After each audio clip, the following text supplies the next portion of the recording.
লোকে বলে কালা জাদু করা। মনে রেখো, যা একবার চাইবে তার কোনো দিন ফিরিয়ে নেওয়া যাবে না। দেবু, তুই কি এখনো কালকের কথাটা নিয়ে রাগ করে আছিস? কখনো কখনো কাউকে হারিয়ে ফেলার ভয়টা এতটাই গভীর হয়ে ওঠে যে ভালোবাসা আর অধিকার বোধের মধ্যে থাকা সূক্ষ্ম সীমারেখাটাই মুছে যায়। আর তখন নিজের করে পাওয়ার সেই অন্ধ আকাঙ্ক্ষা যদি সত্যি পূরণ হয়ে যায়।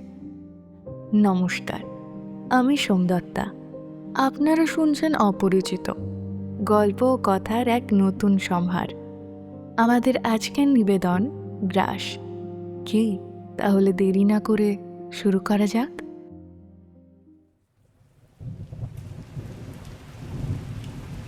রিমঝিম বৃষ্টির রাতে জানলার কাছে ঝাপসা হয়ে আসা আলোর দিকে তাকিয়ে দাঁড়িয়েছিল নীল।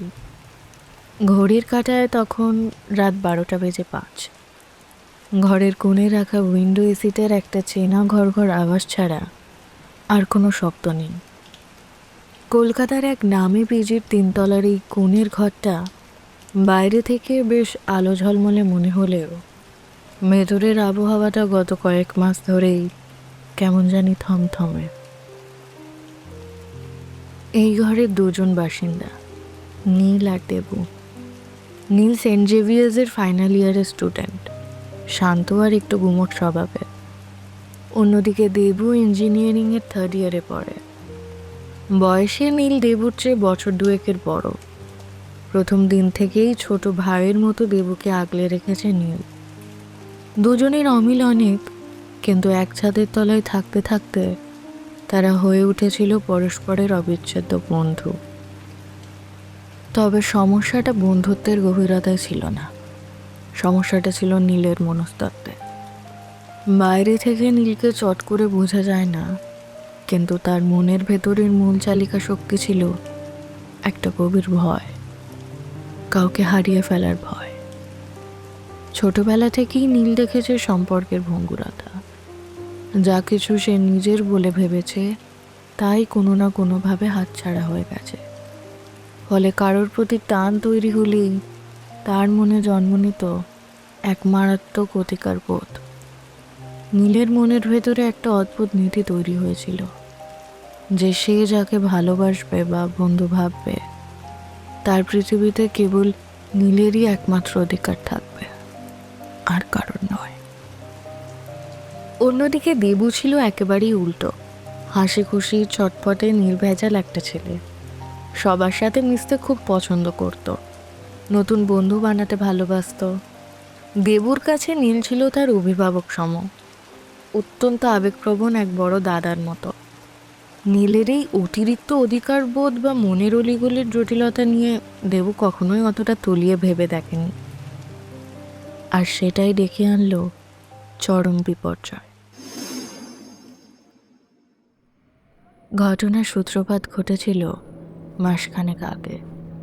কলেজ থেকে ফেরার পথে বৃষ্টি ভেজা গড়িয়াহাটের ফুটপাতে এক অদ্ভুত বৃদ্ধাকে দেখতে পায় নীল। আলোর আবছায়ায় সেই বুড়ির চোখের দৃষ্টিতে কেমন যেন একটা হিংস্র গভীরতা ছিল। পলিথিনের উপর হরেক রকমের পুতুল সাজিয়ে বসেছিল সে। নীল কৌতূহলী হয়ে একজোড়া নিখুঁত কাঠখোট্টা চেহারার কালো আর সাদা কাঠপুতুলের দিকে হাত বাড়ালো। পুতুল দুটোর চোখে আঁকা মণি দুটো অদ্ভুতভাবে ভেজা ভেজা লাগছিল, যেন এইমাত্র কেউ কেঁদেছে। হাত ছোঁয়ার আগেই বুড়িটা এক হিসিসে গলায় বলে উঠেছিল, ওটা ধরো না বাবা, ওটা সাধারণ কোনো পুতুল নয়। লোকে বলে কালা জাদু করা। ওটা কেবল একটা চরম আকাঙ্ক্ষার আবদার পূরণ করে। কিন্তু হ্যাঁ, মনে রেখো, যা একবার চাইবে তার কোনো দিন ফিরিয়ে নেওয়া যাবে না।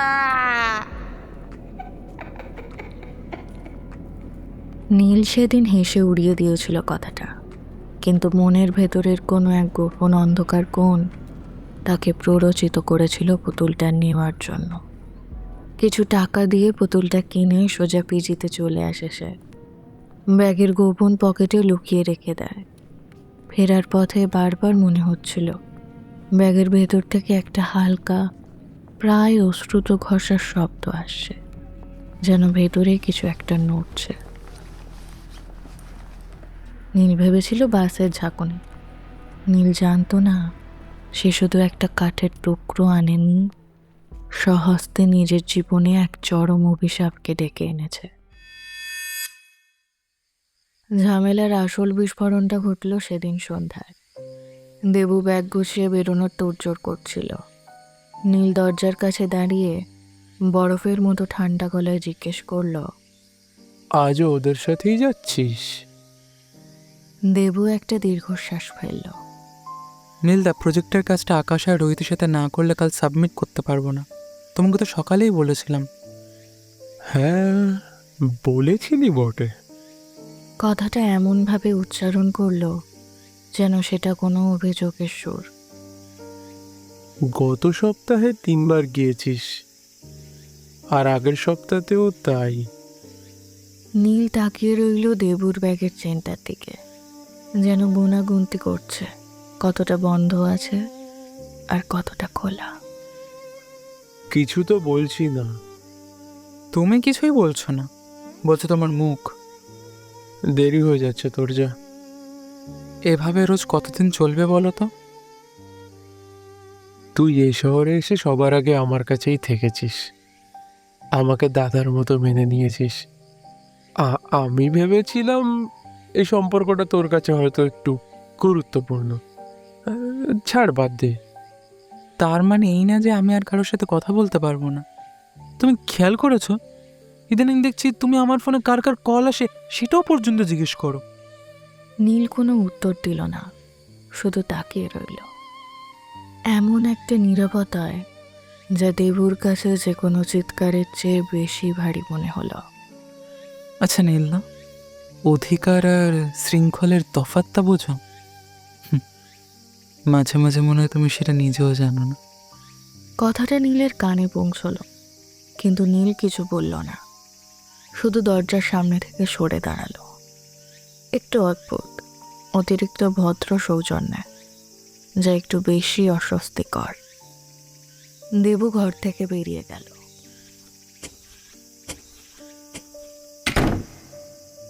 দরজা বন্ধ হওয়ার শব্দটা নীলের কানে অনেকক্ষণ ধরে যেন বাজতে থাকলো। ঘরের মাঝখানে একা দাঁড়িয়ে রইল নীল। কোনো চিৎকার নেই, কোনো ভাঙচুর নেই, শুধু বুকের ভেতর একটা ঠান্ডা হিসেবে সিদ্ধান্ত জমাট বাঁধছিল। ও এক পা করে আলমারির দিকে এগিয়ে গেল। ব্যাগের ভেতরের গোপন পকেট থেকে বের করে আনলো সেই পুতুলটা। সেদিন মাঝরাতে যখন দেবু পাশে গভীর ঘুমে আচ্ছন্ন, নীল অন্ধকারে হাঁটু গেড়ে বসল। পুতুলটা হাতে নিতেই মনে হলো কাঠটা যেন উষ্ণ, প্রায় জীবন্ত শরীরের তাপের মতো। নিজের এক ফোঁটা রক্ত ফেলতেই পুতুলের গা রক্তটুকু মুহূর্তে শুষে নিল, কোনো দাগ না রেখে। তারপর বন্ধ চোখের সামনে দেবুর মুখটা মনে করে বিড়বিড় করে সে বলতে লাগলো, দেবু যেন আর কখনো কারো কাছে না যায়। ও যেন সবসময় জন্য আমার পাশে থাকে। এই পৃথিবীর কেউ যেন ওকে আমার থেকে আলাদা করতে না পারে। চারিদিকে ছড়িয়ে পড়ল এক অদ্ভুত নিস্তব্ধতা, যা আগে কখনো এই ঘরের মধ্যে ছিল না। অন্ধকারে নীলের মনে হলো দেবুর বন্ধ চোখের পাতা এক লহমার জন্য কেঁপে উঠল, তারপর আবার স্থির, যেন কিছুই হয়নি।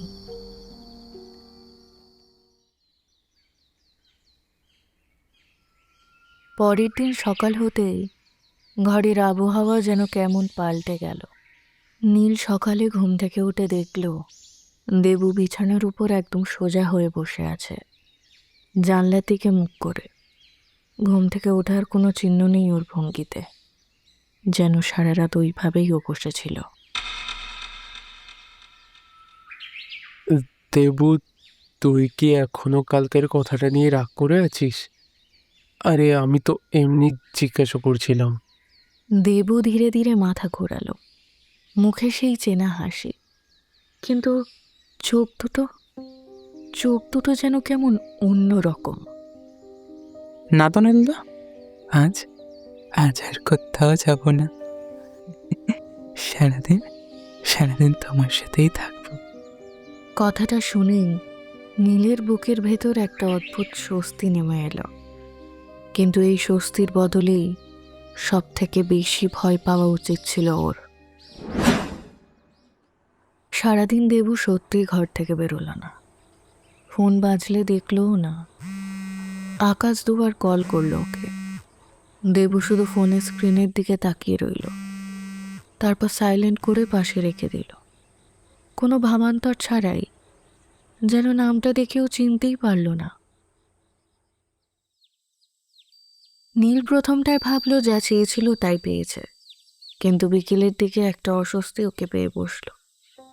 দেবু ঠিক আগের মতোই কথা বলছে, আগের মতোই হাসছে, কিন্তু প্রতিটা বাক্যের মাঝখানে একটা 8 সেকেন্ডের বিরতি এসে পড়ছে, যেন কেউ উপাস থেকে দেবুর গলা ধার করে কথা বলার আগে একটু ভেবে নিচ্ছে। সন্ধেবেলায় নীল পড়ার বই বন্ধ করে সোফায় একটু চোখ বুজেছিল। কতক্ষণ কেটেছে তা জানে না। ঘুম ভাঙল একটা অদ্ভুত অনুভূতিতে। কেউ যেন অনেকক্ষণ ধরে ওর দিকে তাকিয়ে আছে। চোখ খুলতেই দেখল দেবু ঠিক পাশে বসে নীলের ঘুমন্ত মুখের দিকে তাকিয়েছিল। কতক্ষণ ধরে বসেছিল দেখে বোঝা গেল না ওকে। কি রে, এভাবে কি দেখছিস আমাকে? তোমাকে। কতক্ষণ ধরে বসে আছিস এখানে? ঘুমিয়ে পড়লে যে তোমাকে দেখা যায় না নীলদা, হ্যাঁ, তাই জেগেই রইলাম। সে কি রে, তুই কি সারাক্ষণ জেগে বসে থাকবি নাকি? একটু ঘুমা, শরীর তো খারাপ করবে। তুমি না চাইলে আমি ঘুমাবোই না। এই কথাটা দেবু কখনো এভাবে বলতো না, আর এটা শুনে নীলের গায়ে কাঁটা দিয়ে উঠল। একটা জিনিস নীল লক্ষ্য করতে শুরু করলো। দেবু আর ঘুমাচ্ছে না, প্রতি রাতে চোখ বুজে শুধু শুয়ে থাকে, কিন্তু নীল আদো ঘুমে চোখ খুললেই দেখে দেবুর চোখ খোলা, নিঃশব্দে ওর দিকে তাকিয়ে। এক রাতে আয়নার কোণ দিয়ে চোখ পড়তেই নীল খেয়াল করল দেবুর প্রতিবিম্বের বুকটা ওঠানামা করছে না, একদম স্থির, যেন নিঃশ্বাস প্রশ্বাস বলে ওর আর কিছু বাকি নেই। যত দিন গড়ালো দেবু ঘর থেকে বেরোনোর নাম করল না। কলেজ যাওয়া তো দূরের কথা, কেউ দরজায় টোকা দিলে দেবু শুধু নীলের হাতটা ধরে বসে থাকত, কোনো শব্দ না করে। যতক্ষণ না পায়ের আওয়াজ দূরে কোথাও মিলিয়ে যেত, এই নীরবতাই ছিল সবচেয়ে ভয়ঙ্কর। কোনো চিৎকার নেই, কোনো হুমকি নেই, শুধু একটা নিঃশব্দ, অটল উপস্থিতি, যা সরে যাওয়ার নাম করে না কোথাও। নীল খেতে বসলে দেবু পাশে বসে দেখত ওকে, প্রতিটা গ্রাস যেন গুনত। নীল বাথরুমে গেলে দরজার ওপাশে দাঁড়িয়ে অপেক্ষা করত, একটাও কথা না বলে। আর প্রতি রাতে নীলের চোখ বুজে এলেই একটা হাত এসে কাঁধ ছুঁয়ে দিত ওর, নরমভাবে, পরম স্নেহে, আদরের ভঙ্গিতে। জেগে থাকো নীলদা, আমি তো আছি। 3 রাত নীল প্রায় ঘুমাতেই পারল না। ঘুমটা যেন এখন একটা বিলাসিতা, যা দেবুর নজরে দিয়ে চুরি করে নিতে হয় ওকে। ওর মনে হতে লাগলো ঘরটা ছোট হয়ে আসছে, বাতাসে দেবুর নিঃশ্বাসের শব্দ ছাড়া আর কোথাও কিছু নেই। 4র্থ দিন রাতে দেবু যখন কয়েক মিনিটের জন্য বাথরুমে গেল,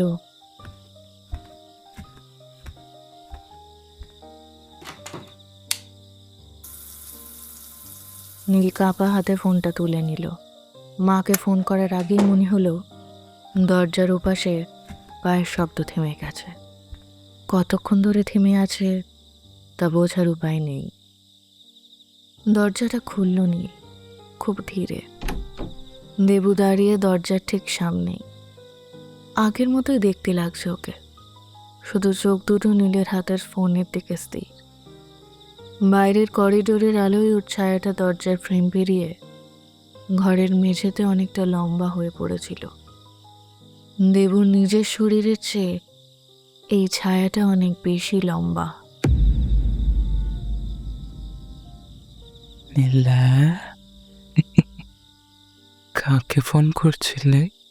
হ্যাঁ, গলার স্বরে কোনো চিৎকার নেই, কিন্তু প্রশ্নটার মধ্যে এমন একটা কিছু ছিল যা নীলকে ফোনটা নামিয়ে রাখতে বাধ্য করলো। নিজের ইচ্ছায় নয়। কাউকে না রে, তেমন কিছু না, এমনি ফোনটা দেখছিলাম। দেবু এগিয়ে এলো ধীরে এবং নীলের হাত থেকে ফোনটা নিয়ে নিল। কোনো টানাটানি নয়, কোনো জোর জবরদস্তি নয়, শুধু হাতটা এগিয়ে দিল। আর নীল নিজেই ছেড়ে দিল ফোনটা, কারণ প্রত্যাখ্যান করার সাহসটা কোথাও হারিয়ে গেছে ততদিনে। তোমার তো আমি ছাড়া কাউকে দরকার নেই নীলা।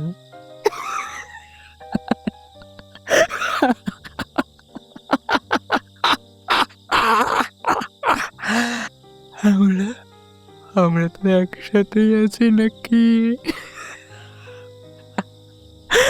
তোমার তোমার আর কাকে দরকার? হ্যাঁ,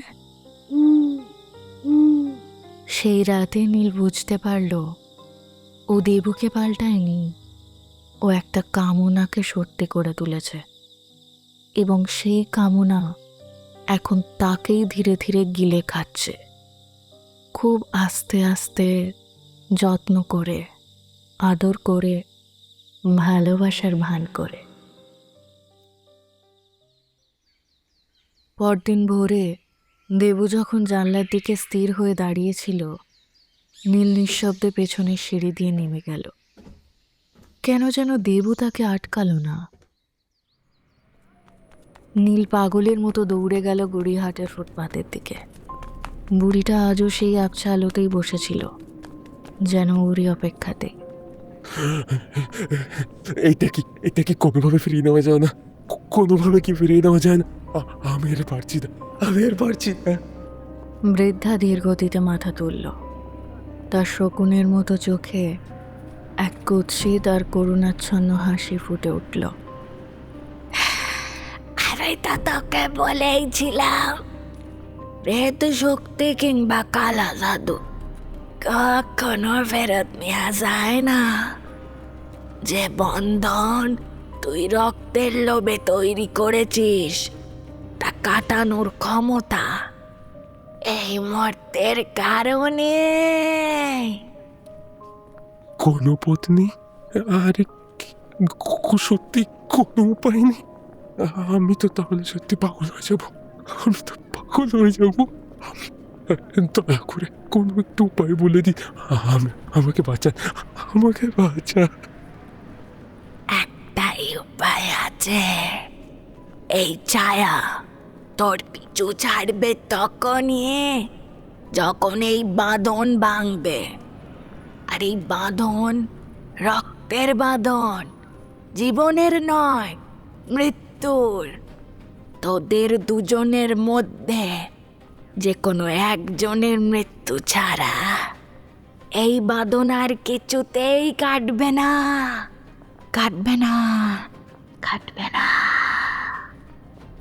কথাগুলো নীলের মস্তিষ্কে জোঁকের মতো আটকে গেল। পিজির ঘরে ফেরার রাস্তাটা নীলের কাছে বড্ড অচেনা লাগছিল।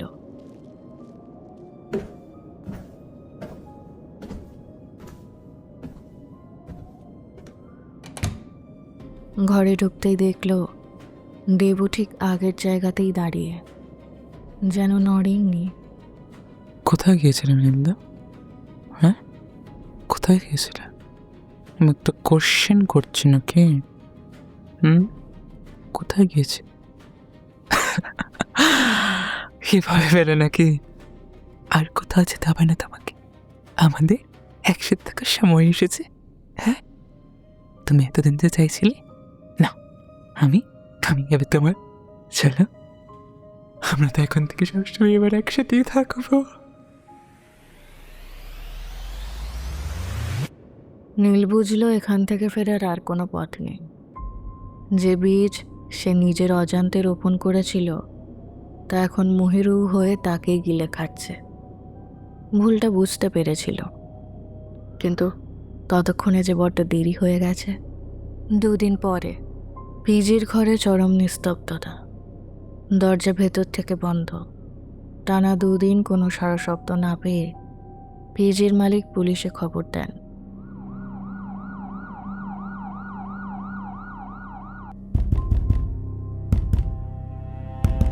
পুলিশ দরজা ভেঙে যা দেখল তা উপস্থিত সকলের রক্ত হিম করে দেওয়ার জন্য যথেষ্ট ছিল। সিলিং ফ্যানের সাথে দড়িতে ঝুলছে নীলের পচতে থাকা মৃতদেহ, আর তার ঠিক নিচে মেঝেতে হাঁটুতে মুখ গুজে বসে অঝরে কেঁদে চলেছে দেবু। ওর চোখ দুটো এখন স্বাভাবিক, সেই স্থিরতা আর নেই।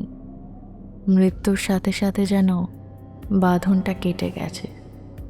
পুলিশ যখন নীলের মৃতদেহ নামাচ্ছিল, দেবু হামাগুড়ি দিয়ে এগিয়ে গিয়ে নীলের নিথর হাতটা আঁকড়ে ধরল। কেন আমাকে বাচ্চা দেখে নিঃসঙ্গতার মধ্যে ফেলে দিয়ে গেলে? কেন কেন কেন করলে এটা?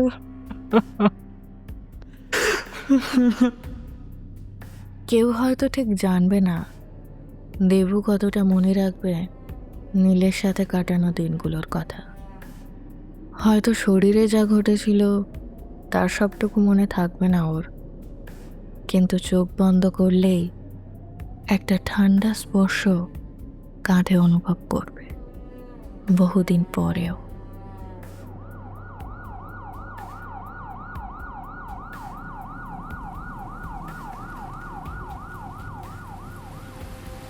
বাইরে তখন ভাদ্রের মেঘ ভাঙা বৃষ্টি শুরু হয়েছে। জানলার কাঁচে ফোঁটাগুলো আছড়ে পড়ার শব্দে যেন এক চরম বিষণ্ণ সুর বেজে চলেছে। ঘরের কোণে তখনও ব্যাগের তলায় চাপা পড়ে থাকা কাঠের পুতুলটার মুখের খোদাই করা হাসিটা আর একটু বেশি চওড়া দেখাচ্ছিল, যা কেউ খেয়ালই করল না।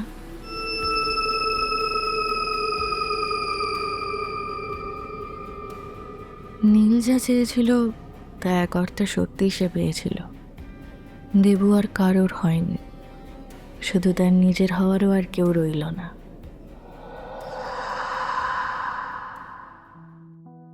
এতক্ষণ শুনছিলেন আমাদের আজকের নিবেদন গ্রাস।